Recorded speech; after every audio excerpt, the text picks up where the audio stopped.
a reality. So thank you so much. And well, for El Salvador, as I mentioned at the beginning of the program, it has been truly an honor to serve as co-chair together with Estonia. It has been quite a journey.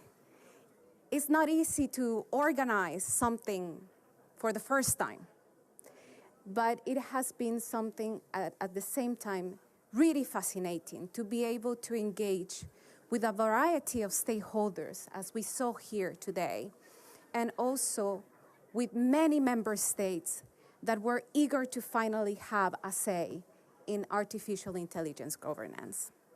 And this is precisely what we saw today, that an inclusive and universal platform as the United Nations can make a difference.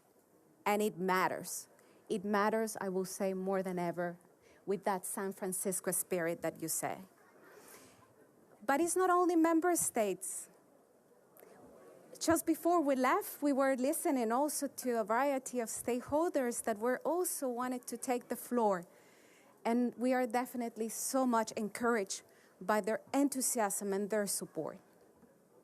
And that combination of member states, the scientific panel, private companies, academia, private sector, and so on, this combination, it's really important. We already have the scientific evidence, as we saw today from the scientific panel.